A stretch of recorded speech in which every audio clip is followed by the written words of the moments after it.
Life is like a box of chocolates. You never know what you're going to get. Except you do, my friend said. It's written on the box. I was at a quaint bar in Austin, Texas with great cocktails and cheese boards.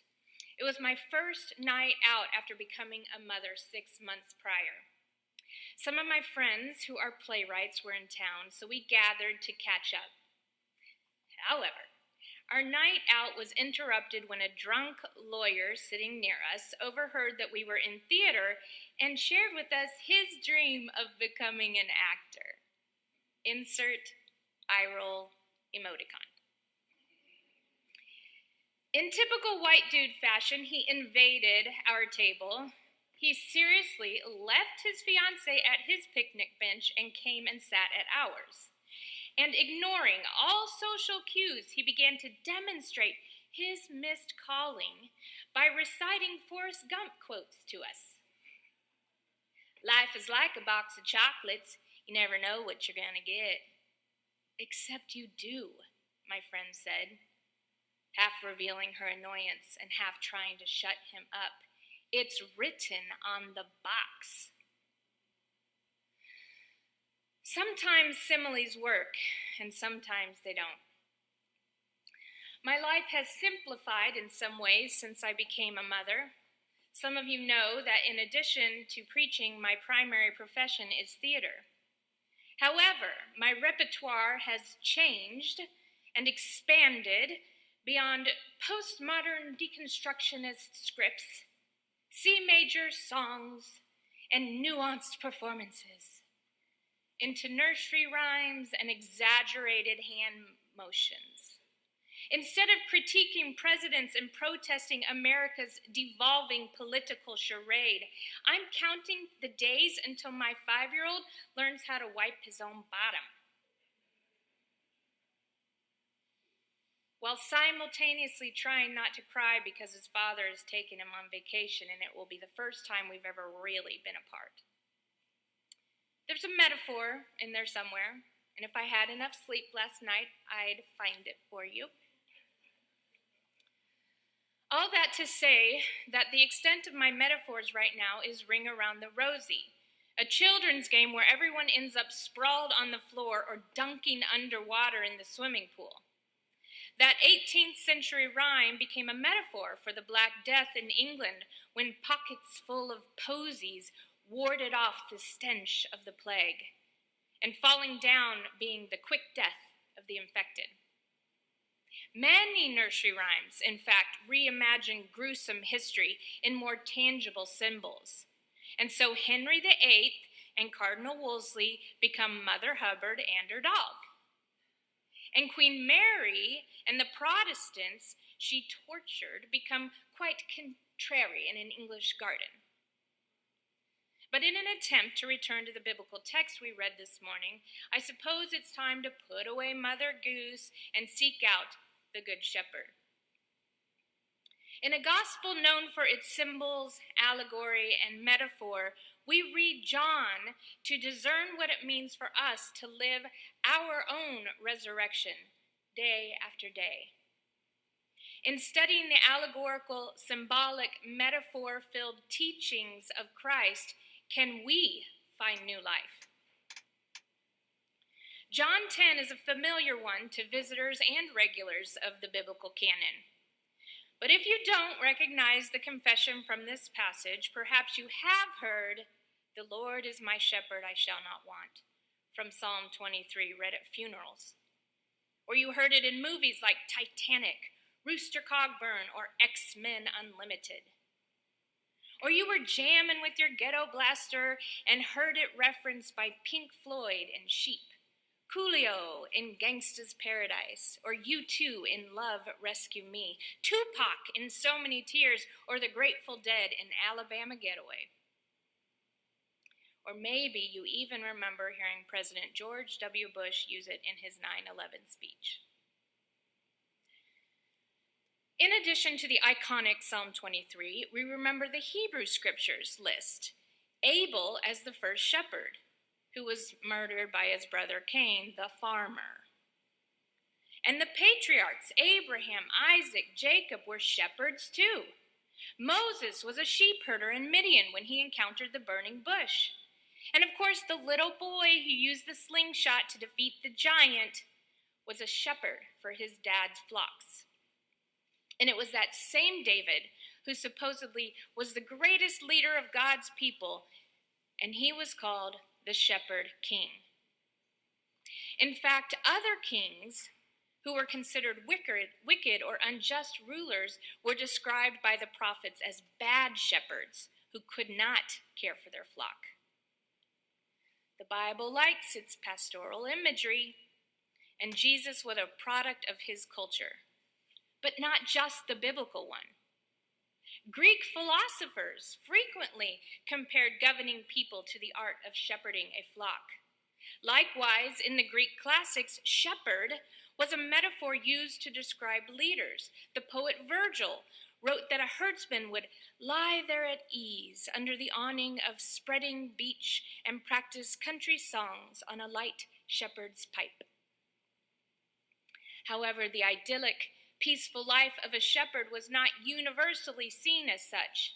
Many thought herdsmen were to be suspicious characters, rough, unscrupulous wanderers. Either way, in John, Jesus uses familiar language to create a picture for his listeners. I am the gate, he says. I am the good shepherd. I am not the thief or robber or hired hand or gatekeeper. I am the good shepherd. This is a rather striking statement, since we already know that shepherd in both Jewish and Greek culture was a metaphor for rulers and kings. I am the good king, Jesus essentially says. It's a pretty political statement for a man who had a run-in with the religious leaders in the previous chapter. His listeners were not amused. His metaphors made no sense to them. And for us, 2,000 years later, the words and symbols may be just as difficult to understand. It's important to remember, though, that symbols are a way in which a writer brings seemingly discordant elements into agreement with each other. The root meaning of the word symbol is to put together. And in John's gospel, the symbols help us understand how seemingly contradictory ideas can be brought together. Why would he use a metaphor associating himself with the ruling party? If he's performing miracles, why do the religious leaders keep trying to stop him? To begin to decipher the symbolism the writer of this gospel uses, we also have to read the previous chapter. In John 9, Jesus encounters a beggar man born blind, and Jesus heals him. You've seen the YouTube video of the man putting on the Star Trek Gordy glasses and being able to see his family. That's what happens here, except with mud and spit and water. Jesus gives this man sight for the first time in his entire life. Amazing. Oh, except it's the Sabbath. So there are rules about what a Jew is allowed to do or not do on that day. And Jesus broke about 3 of them by performing this miracle. So the Pharisees lose their marbles. Confusion ensues because one of 2 things is taking place. Either a righteous man is doing miracles by breaking the Sabbath, or God's miracles are being performed by a lawbreaker. It was a conundrum either way. So the Pharisees' brilliant solution was to negate the miracle. The man was never blind, they asserted, except the testimony of the now seeing man, and even his parents proved otherwise. He had indeed been blind since birth. And to make matters worse, having been healed by Jesus, the beggar man tells the Pharisees, "You guys, he healed me. He has to be a man of God or a prophet or Messiah." And so with the now seeing man's confession, the Pharisees kick him out of the synagogue, the place of worship and community and belonging for all the Jews. Remember when the Pharisees confronted the parents? They were terrified of losing access to the synagogue, the center of life. He's a grown man, ask him. they say of their son. And their fears are warranted because with the beggar's experience unadulterated and exposed, he is kicked out. However, when Jesus hears that the religious leaders have driven the beggar out of the synagogue for his testimony, Jesus searches for the man. Jesus finds him, and the formerly blind beggar is told by Jesus that he is seen, literally. He has seen the Son of God. And the man looks Jesus in the eye and confesses, I believe. Outside of the synagogue, on the dusty streets of the beautiful city, the blind man sees. Do you see why John 9 and 10 go hand in hand?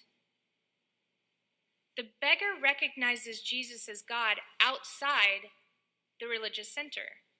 It isn't just that Jesus is the shepherd of the sheep in the safety of the fold.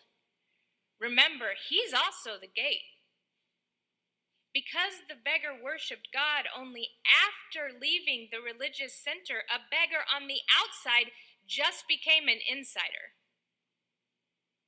Careful though. If you're ready to take down the religious leaders, then, or today, for their hypocrisy, revisit the text.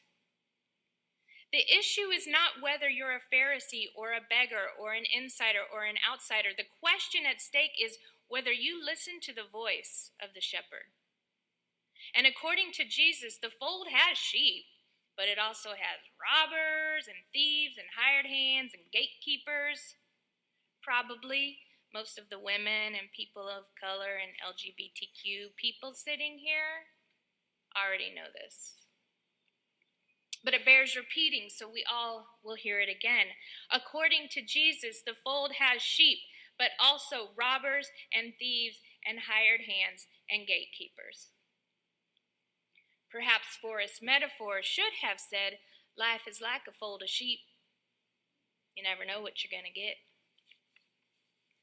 Because Jesus doesn't stop with sheep and bandits and hired hands and doormen. I have other sheep too, he says, sheep that do not belong to this fold. I must bring them also, and they will listen to my voice, so there will be one flock and one shepherd. Oh man, do not tell the fundamentalists about this verse. Interpretation of this verse in context of issues addressed in John may include Jews who believed in Jesus. It may include Samaritans who preached what Jews believed to be a corrupted version of Judaism. It may include Greeks. But again, it's a metaphor and not one that Jesus went on to explain. I have other sheep who do not belong to this fold. I must bring them also. I think of the previous chapter of the blind beggar whose belief in Jesus took him socially and spiritually from the outside to the inside. And I think of the Hebrew scriptures, the texts that Jesus read. Do you know who the first person was to give God a name? Hagar, teenager and almost mother, not mother, then mother again, of Abraham's firstborn son. Had there been a Me Too movement of the Bible, she would have been the antecedent. Hagar was raped by Abraham, beaten by Sarah, so she ran away from Abraham's camp. Alone and pregnant in the desert, away from the safety of the tents, she encounters God. Sound familiar? To this slave girl who had been manipulated and used by God's chosen ones to ensure God's promises, God arrived. And in response, Hagar named God El Roi. And El Roi means the God who sees. Who else does God see that we don't? I have other sheep who do not belong to this fold. I am the good shepherd. And I am the gate. Whoever enters by me will be saved and will come and go and find pasture. The thief comes only to steal and kill and destroy. I have come that they might have life and have it abundantly. The fold may seem safe with its walls and its gatekeeper, but it isn't the fold that allows us to have abundant life. It's the gate. Outside the walls is the pasture, and we get to come and go.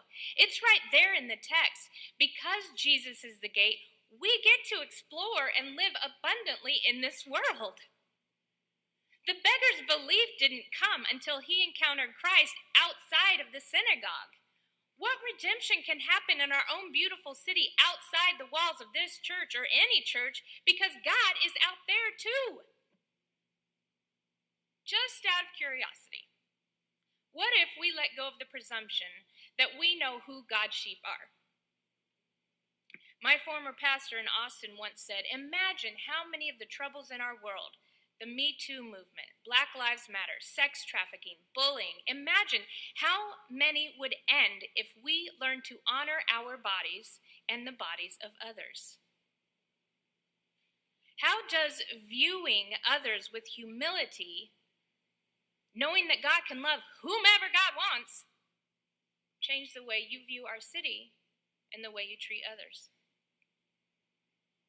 And how does it change the way you view yourself? I don't work as a pastor at this church, but it's been my experience that this community works hard to be welcoming and reconciling. So if you are one who, like the blind man, was kicked out of the traditional religious institution because of your experience with Christ, know that you belong here.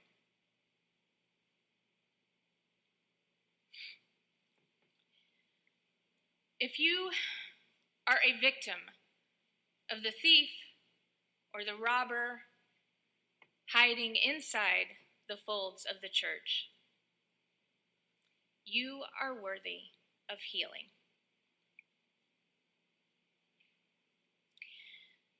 As I've already mentioned, my life is still consumed by lullabies. Working on this sermon, I had Mary Had a Little Lamb stuck in my head for days. But as I struggled with John 9 and John 10 with these symbols and its metaphors, a different song took its place. In the song Lullaby by the formerly called Dixie Chicks, now just Chicks, they sing the question, how long do you want to be loved? And I think John 9 and 10 ask the same question of us. How long do you want to be loved? Is forever enough? I first preached this sermon to my 6-month-old son on the day of his dedication to God in church. And it was very strange to type the words, "You are free to come and go." What sort of wondrous God encourages that narrative? Maybe one who reminds us that while we may love our church or our denomination or even our religion, we are not her only children. Or maybe one who reminds us again and again that we are worthy. We are sought after. We are loved by a God who is the shepherd and the gate and the voice calling us into abundant life. As you wander through this troubled world, in search of all things beautiful, you can close your eyes and you're miles away. You'll hear my voice like a serenade. How long do you wanna be loved? Is forever enough? Is forever enough? How long do you wanna be loved? Is forever enough? 'Cause I'm never, never giving you up. Amen.